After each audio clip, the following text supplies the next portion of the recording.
Good morning, y'all. It's Sunday morning. It's January 29th, and I'm Rachel. I'm gardening for butterflies and for myself on the Alabama Gulf Coast in Zone 9A. And the sun is shining. It has not been shining for the past several weeks whenever I've done a video, so it's shining right now. I'm very thankful for that. It's 62 degrees out here, so not too bad. And not much of it has been happening in the garden, but I can't wait to show you the few things that have, so come along with me. The violets have been blooming like crazy, and they've been making me so happy because it's pretty much all I have going right here. I'll just show you right here. Look at this sweet, sweet collection of violets. So fun. They're carpeting the ground under the lemon tree. The lemon tree still has zero sign of life to it.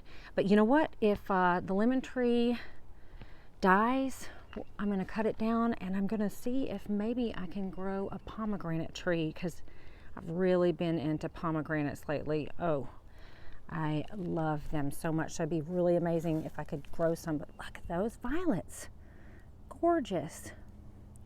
I trimmed this summer romance right here because it was just getting out of control, and I forgot to talk about it because the cool thing is you've got to go to Jo's Texas Garden. It's Jo's JO'S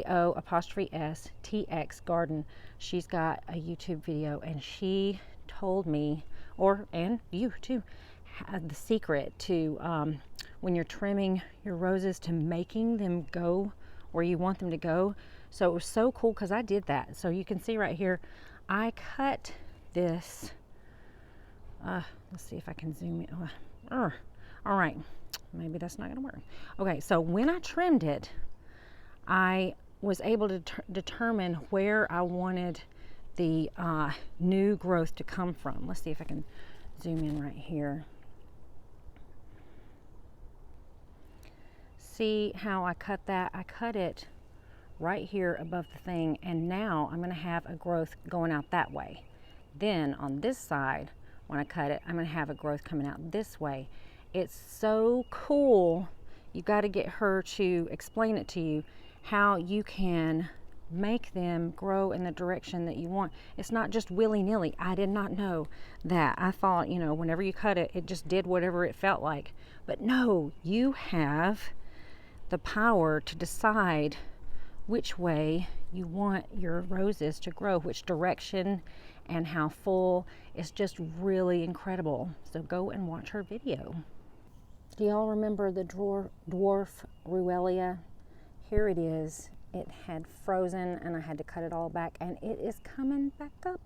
I am thrilled because I'm going to actually dig these up and put them in a pot so I can put them wherever I feel like. The lemongrass is coming back. There are actually a lot of things in this garden that are not dead, surprisingly. I know it just looks like a big brown pile of dirt, but there are a lot of hopeful things. I've got, over here I trimmed back the hydrangeas, and there are a bunch over there. You can see all those little sticky things sticking up. Those are hydrangeas. The bog garden is basically filling up with violets. They are so prolific. So I got to get in here and get them. It looks like the Venus flytrap has been trying to eat rocks. Poor thing. And the pitcher plant is still there, but looking like it's barely hanging on. I hope this kale will grow as happy and healthy as the old ones that I had. I would love to have a kale forest here. Just a forest of kale. I think it was about a month ago, I just threw some sweet pea seeds down right here, and that's what these are coming up. I don't know if they'll make it or not. I don't know if they'll get dug up, but I hope that they can grow along this fence because that would be really amazing. And I've still got everything just basically where I drug it out from last week. But I did want to show you something cool. So I dug up the black and blue salvia. and it looked dead. I mean, this is what it looked like right here after that freeze. And I dug it up, and it had some incredible roots, and now it looks like it's going to do really well. This one is also one that I dug up, and I can't remember if this is the Amistad or the black and blue, because I know I've got an Amistad, and then here's another one. So these are the ones that I kept saying I was going to dig up, and I never did. And now I have saved them in these pots, and hopefully they will thrive. But I've got one bud right here on my Gentle Hermione. So exciting. And so far it's looking really pretty. It doesn't even seem to have any black spot on it. I still have not treated my other one, my Sweet Spirit, for black spot. But then here's the Desdemona, and it's got some more buds that I'm really excited about. Oh, talking about roses, I got to show y'all the roses that I planted just last week in a pot. You're going to be shocked. Look at this Gertrude Jekyll. Look at this amazing growth in just 1 week. Is that not shocking? And then look over here. I cannot believe it. Queen of Sweden. It's got leaves all over it. Y'all, roses are just, they want to live so bad. I love them for that. This afternoon, I'm going to shuffle things around. I'm going to move all this stuff that's on the desk because I need to start some seeds, and I really need all my surface space for that. So all these things are going to be rearranged, probably put on those shelves over there. And yeah, my salvia is doing well. I was hoping maybe, oh yeah, look at this, look at that. It is going to bloom. Oh, and I've got an Amistad over here. It's crazy. So look at how little these are. See how little? They're so little, but look, it's got a flower on it. Isn't that amazing? And I still haven't potted these up. You know, it takes me a while to do what I say I'm going to do. So, but luckily I have got some time to work in here, and I'm going to take care of these things today. I haven't mentioned these nasturtiums in a while. These are the climbing nasturtiums.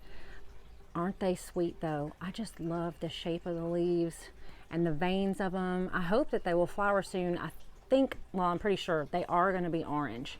But here's another one, and they're kind of outgrowing. See, I had some pansies in there. I thought, wouldn't it be cool if they bloomed and everything bloomed? That's just not what's happening, but it's fine. It's I'm enjoying those nasturtiums. I love it when they're healthy like that, healthy and happy. I've got some snapdragon seeds that I'm going to plant. I really hope that I can grow snapdragons from seed. I've never tried, but don't you love just how amazingly sturdy and hardy snapdragons are? Like these, they were blooming, you know, when I bought them, and they were really tiny. There's 3 in this pot. I put 3 plants in this one pot. But then look, I'm gonna have way more blooms after I cut off the dead ones. They're gonna come back. The sad thing is, I didn't know what color these were when I bought them. They look kind of red. I mean, they're a pinkish red, and that's not really, I wouldn't have chosen that color. But the ones that I'm gonna plant, I think they're kind of like a peach color and or a pale pink. So I'm really excited about those.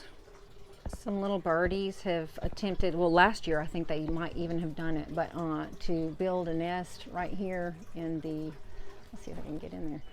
You can see into that. We're gonna need to fix that because it gets too hot in here. I mean, they don't really even realize that if the sun's shining in here, those babies are gonna just broil under the sun. So we gotta fix that so that they won't be trying to nest in this building. It's just not ideal. Here are some plants that I rescued from the yard that were growing in areas that weren't ideal for them. And this is anise hyssop, or anise hyssop. And these grew last year. I'll show you what a seedling looks like. See how the leaf looks kind of purpley? Don't you love the little scalloped edges of the leaves? And I love the licorice scent of it. It just smells so good. And They have an amazing purple flower that the bees and butterflies adore. I mean, they cannot get enough of it. So I'm excited about having these in pots, because what I'm going to do is they're going to need bigger pots than this, but this is just for right now, just to save them. And then I'll be able to put them where I want them, because last year they grew like 4 feet tall, and they get kind of crazy big, and I just let them grow wherever they felt like it.